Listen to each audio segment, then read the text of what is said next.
Bonjour à tous, bienvenue sur ma chaîne. Alors aujourd'hui, je vais vous présenter un tarot un peu particulier de Alejandro Colucci.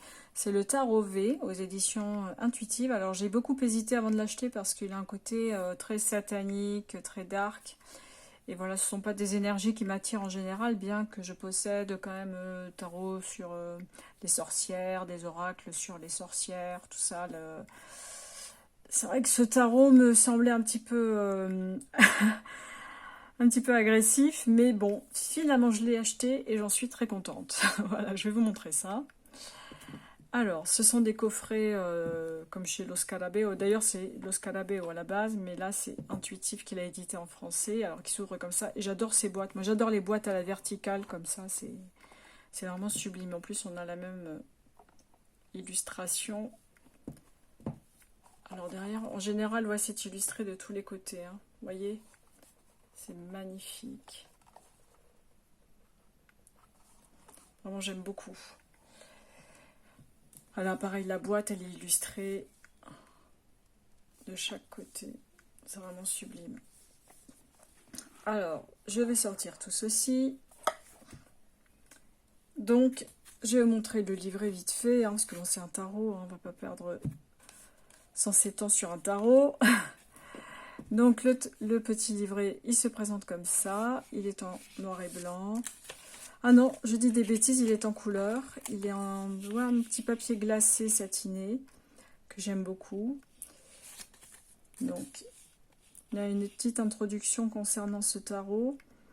Et c'est vrai qu'il est intéressant aussi de comprendre le tarot d'un point de vue vampire en fait, hein, parce qu'il y a beaucoup de vampires dedans. Mais c'est vrai que voilà, c'est un tarot qui peut révéler pas mal de craintes et il ne fait pas de cadeaux. Je vous dis sincèrement, il ne fait pas de cadeaux, mais en même temps, c'est un tarot qui est quand même intéressant à étudier. Et vraiment, c'est... Enfin, moi, j'aime beaucoup la symbolique que l'on retrouve dans ce tarot. Et bon, après, voilà, hein, il y a ce petit passage qui explique bien qu'il faut travailler sur son ombre, danser dans le noir. Il y a une phrase de Carl Gustav Jung qui dit « Tant que vous n'aurez pas rendu l'inconscient conscient, il dirigera votre vie et vous appellerez, cela le destin. » Donc, la structure du jeu, donc bien sûr, elle explique comment il est fait.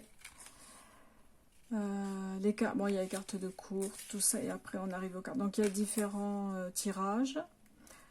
Les cartes de la chasse nocturne. Vous voyez, c'est quand même pas très... c'est pas jouasse tout ça, mais bon, c'est vrai que c'est une autre façon d'aborder le tarot, je pense. Et on a ensuite les arcanes majeures. Donc on a par exemple pour le fou, on a la description de la carte. Et enfin, vous le verrez avec la carte en elle-même. Alors, je sais pas, elles sont pas dans l'ordre, donc je suis désolée, je les ai déjà mélangées. Mais c'est une explication de l'illustration. Donc là, pour le fou, la soif et tout. Elle vous appelle, vous incite à sortir. Cherchez votre proie dans la nuit. Répondez à son appel. Laissez-la vous guider, vous tirer du sommeil et du doute. Et vous mener vers une existence qui vaut la peine d'être vécue. Vous risqueriez tout pour y goûter à nouveau. Après, on a la divination. Donc, qu'est-ce que cela présage? Un nouveau voyage commence. Répondez à l'appel que vous ressentez dans vos veines. Passez à l'action sans plus attendre pour obtenir satisfaction. Oubliez la prudence. Et ensuite, dans de l'ombre, vous avez la permission d'abandonner toute retenue. Cette ombre peut vous amener à juger les autres s'ils semblent puérils. Donc, attendez, je crois que j'ai sauté une page. Pardon. Voilà, et ensuite, on a... mettez de côté les lourds fardeaux et ressentez ce que c'est d'être libre. Si la carte est inversée, méfiez-vous des risques inutiles et des comportements imprudents. Et les mots-clés sont spontanéité, aventure, destin. Donc, il garde la même structure que le tarot. Les messages sont légèrement différents, mais on retrouve tout de même les messages principaux des arcanes majeures et des arcanes mineures. Après, l'intéressant là, ce sont les illustrations. Vraiment, je voulais vous les montrer. Il faut s'accrocher. Hein. Donc, c'est le dos de la carte. que moi je trouve splendide. J'espère que vous voyez bien là. Voilà, là c'est bien. Donc le dos qui est magnifique, avec le sang là, moi je trouve ça sublime vraiment. Les tranches sont neutres. Et je vais vous montrer les cartes une à une. Je suis vraiment navrée, elles ne sont pas dans l'ordre, mais bon, ça n'empêche pas d'observer vraiment les illustrations. Donc ça c'est l'impératrice.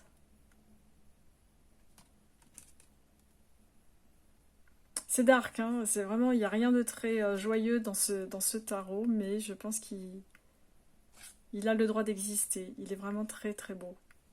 Parce que les illustrations sont belles, hein, je veux dire, à l'instar du tarot des runes, ou l'autre tarot, je sais plus, c'était Earth and Heaven.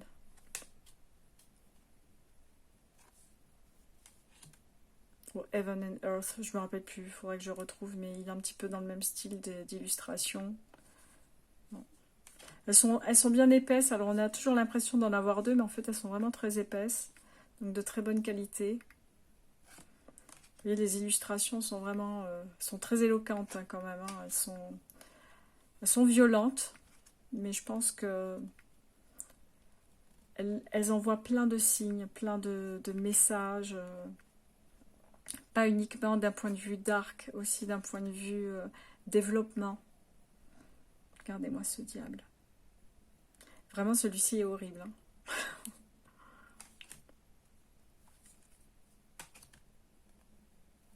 Bon, la mort, hein, c'est clair. C'est vraiment très...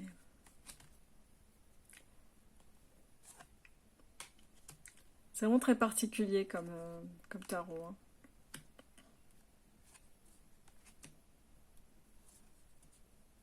Celle-ci est magnifique.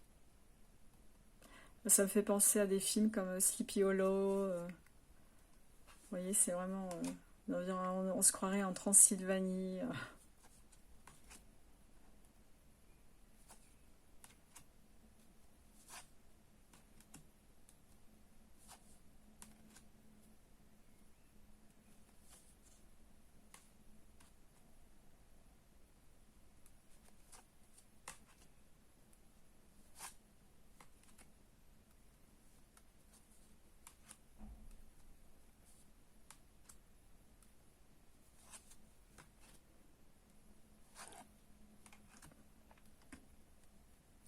C'est spécial, hein?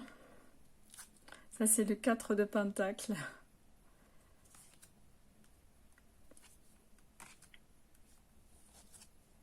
En fait, elles sont pas tant dans le désordre que ça. Je pense qu'il n'y a que les premières que j'ai dû mélanger. Ah non, si, elles sont un peu mélangées.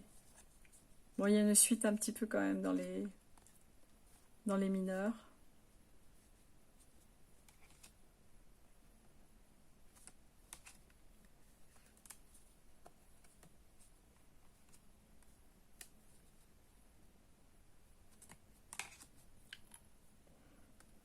L'As de Pentacle. Vous voyez, c'est vraiment...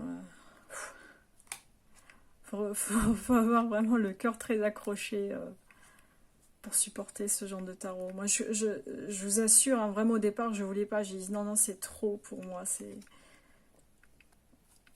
trop satanique. Bon, là, ça me fait penser plus à Assassin's Creed ou aux Templiers.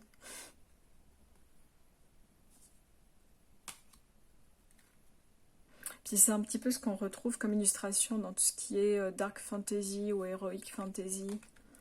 On retrouve ce genre d'illustration, donc on n'est pas dépaysé.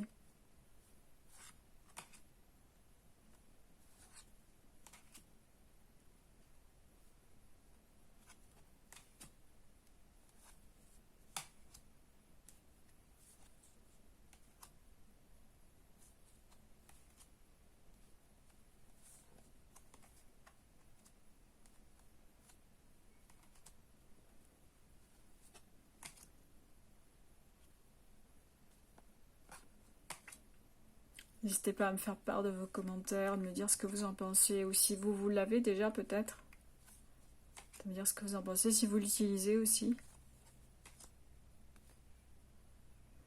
Alors moi, je l'ai utilisé pour les actualités, voilà, dernièrement, pour ce qui se profilait un petit peu.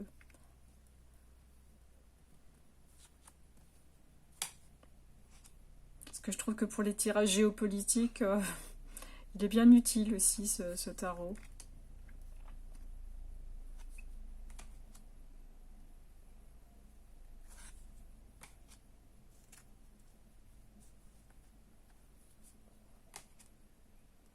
Alors j'ai aussi le tarot d'Edgar Poe, qui est aussi un peu dark, mais comme ce sont des dessins, forcément c'est plus doux et il y a un côté un peu plus ludique. C'est vrai que là, ce sont quand même des illustrations qui font... Alors ce ne sont pas vraiment des photomontages, bien que je pense qu'il y en a un petit peu, mais il y a un côté quand même très réaliste. Vous voyez, même quand je vois ce personnage, là, bon, il n'existe pas évidemment, mais il a un côté très réel qui est un petit peu dérangeant, qu'on n'a pas sur des tarots comme celui d'Edgar Poe, d'Alan Edgar Poe, et puis sur les oracles de sorcières, bon, on n'a pas ce sentiment de malaise en fait.